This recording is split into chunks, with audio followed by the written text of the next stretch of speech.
Hello everyone, welcome to our show about choosing your future college abroad. And I'm the MC of this show, Amin, and welcome our guest Nam, who is the expert about giving you some recommendations about how you choose your college. And in this show, we just help you to decide what's the best choice to choose a university, and we have our choice there. It's a NUS University in Singapore, so it means the National University of Singapore. For me, it's a high target that everyone aims to that. But if you have the real potential and if you try your best, I swear that nothing is difficult. So let's get some general information about NUS. First, about the academic life and the recent ranking of the NUS. As we know that NUS is the best university in Asia, although Singapore is just a small country near in the sea, but its education is totally brilliant. And in the world, as you can see, the National University of Singapore is the 15th rank.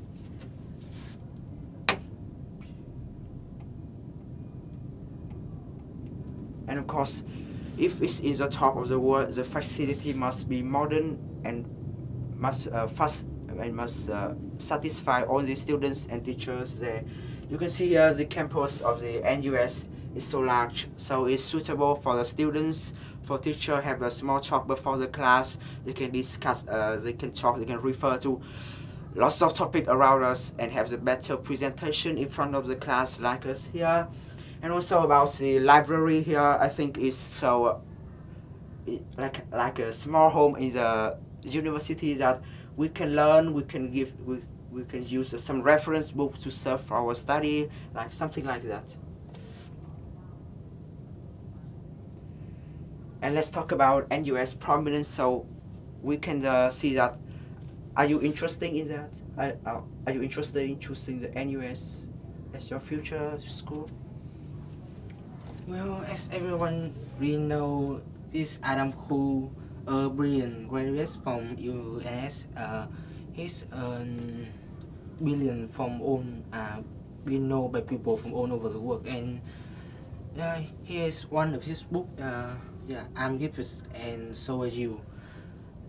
It's a book for him to encourage the student to reach higher,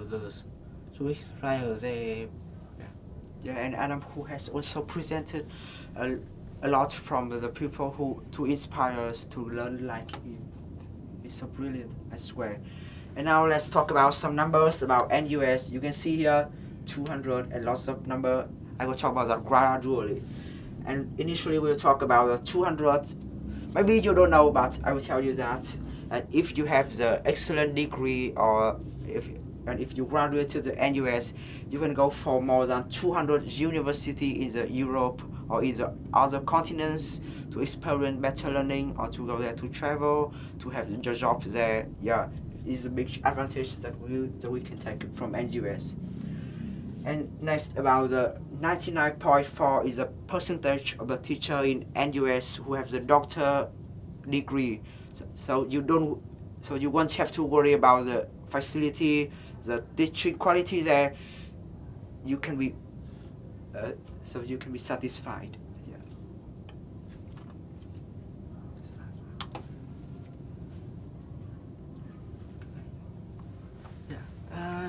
And this is about 32,000 students arrive in a school right now.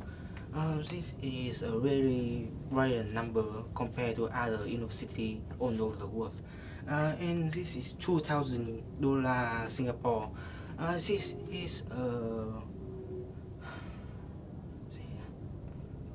this is a salary that is the average income that a student from UN and US university can earn every month. Yes, that's a large amount of money, right? So let's have a look about the NUS curriculum here. We have more over than 300 interdisciplinaries about various career you can choose like business, engineering, computing, and mathematics. Yeah, so you can choose, and also you can learn how to research by yourself about these topics by buying books or buying books in the libraries and having some presentation in front of class to get more knowledge. And the teacher will help you a lot as well. And also you will have to discuss about some cutting edge topics.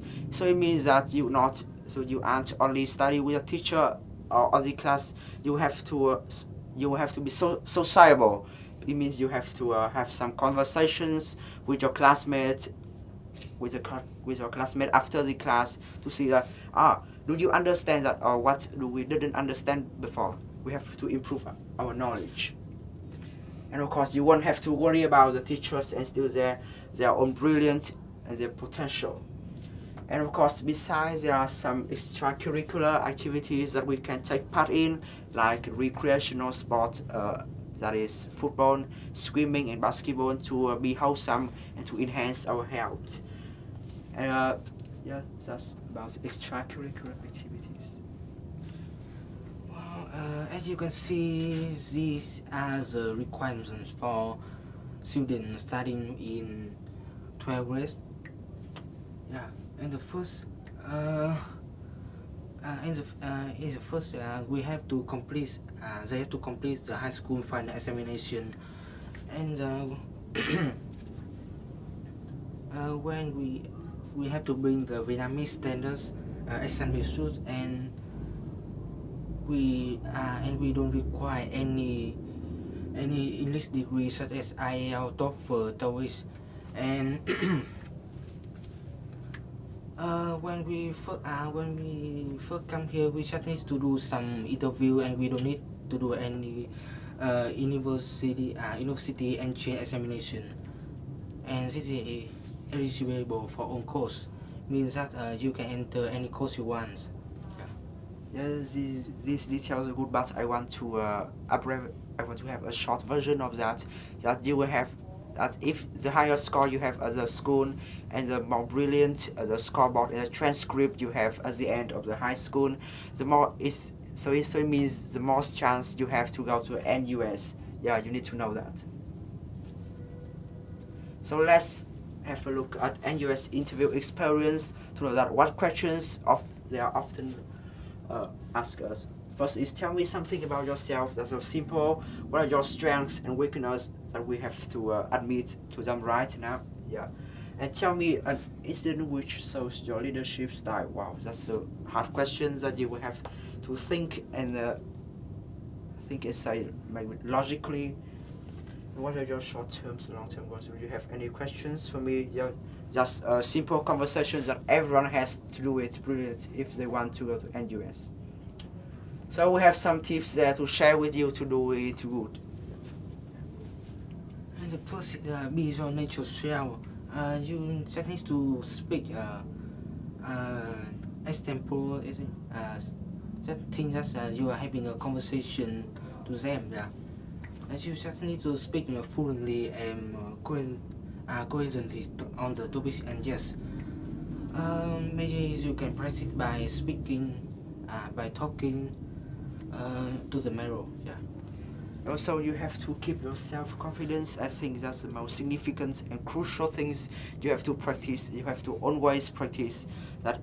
Like if you are prepared to go to the interviews room, you are so worried, so anxious, and you scared that you will be say something bad about you, and you'll be judged bad by the interviewer. No, don't think about that. Just feel free and think more positively, and I guarantee that your result will be good.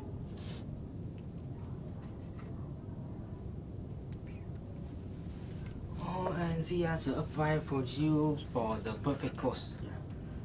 If you think that we have tons of advice, you are wrong. We have just two necessary advice here that we think that is useful. Firstly, is aiming your learning target clearly. Can you talk about it? This means that aiming your learning target curriculum means that you have to decide what you want to do, what you will do in the future, and then your plan for the short term and long term, like we said in the interview. Yeah, and this is very important for the people who work, who need to study here to find the work to reach the higher place. Yeah. Yeah, and learning with your purpose is always important, right? If you don't know that what you learn for something that's so meaningless that if you graduated, try to imagine that you graduated NUS, now, and you don't know that what did I study for? You don't know that, and then you won't have a job, right? And you want to be able to know that what will you live for, right? So aiming your targets is very crucial, right? And then never give up. Yeah, it's also the things that you have to adapt with when you go abroad. Is firstly, when you come abroad, you will have the cultural shock. Of course, we can't avoid that. It's inevitable, and and gradually, I guarantee that your mind will be okay, and of course you will have to put up with lots of challenges and difficulties there, like friends, like natives, teachers, and curriculums, lots of things to deal with. But if you are perseverant, you are patient enough to carry on your study road, you will be successful. So that's all about our show about choosing your career in the future. Thank you for your listening.